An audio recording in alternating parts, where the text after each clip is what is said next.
కూటమి ప్రభుత్వం వచ్చి 2 సంవత్సరాల కాలం పూర్తి చేసింది. కానీ ఈ 2 సంవత్సరాల కాలంలో మహిళలపై హత్యలు, అత్యాచారాలు, మానభంగాలు ఇవి తప్ప అభివృద్ధి ఏమీ నాకు కనపడ్డట్టు ఏమీ లేదు ఇప్పటివరకు.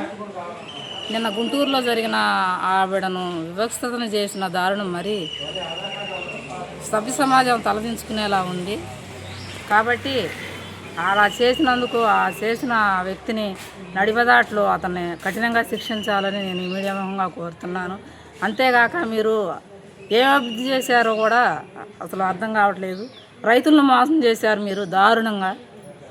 మరి అమ్మఒడి ఇస్తానన్నారు, అవి అందరికీ ప్రతి ఇంటికి నీకు ఇస్తా 15,000 నీకు ఇస్తా అని, కానీ ఒక్కళ్ళకు కూడా సరిగా సక్రమంగా అందట్లేదు. అవి ఆడబిడ్డనిది 1,500 ఇస్తా అన్నారు కదా, ఇవ్వలేదు కదా.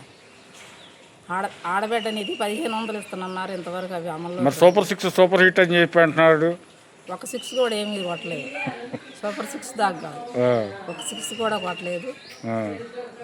జగన్ గారు చెప్పింది చేశారు, చెప్పంది చేశారు జగన్ గారి ప్రభుత్వంలో. కానీ నువ్వు చెప్పింది కూడా ఒక్కటి కూడా ఈ కూటమి ప్రభుత్వం చేయలేదు. అది కాకుండా అసలు ఈ చట్టం ఏం చేస్తుందో నాకు అర్థం కావట్లేదు. కూటమి ప్రభుత్వానికి వాళ్ళ కింద కోవిడ్గా పనిచేస్తుందేమని నేను అనుకుంటున్నాను. చట్టం చేతుల్లో ఉంచుకొని పని చేయట్లేదని నేను అనుకుంటున్నా. కూటమి ప్రభుత్వం ఏది చెప్తే అది చట్టం అమలు చేస్తుంది. ప్రతి చర్య కూడా అన్యాయం జరిగిందని ఏ మహిళ వెళ్ళినా, వేరే వాళ్ళు ఎవరు వెళ్ళినా కానీ అన్యాయానికి కొమ్ము కాస్తున్నారు తప్ప న్యాయానికి కొమ్ము కాయట్లేదు. కాబట్టి మీరు కూడా ఈ ఎంప్లాయీస్ ఏ వ్యవస్థల్లో ఎవరెవరు ఉన్నారో మీరందరూ కూడా ఆలోచించుకోండి.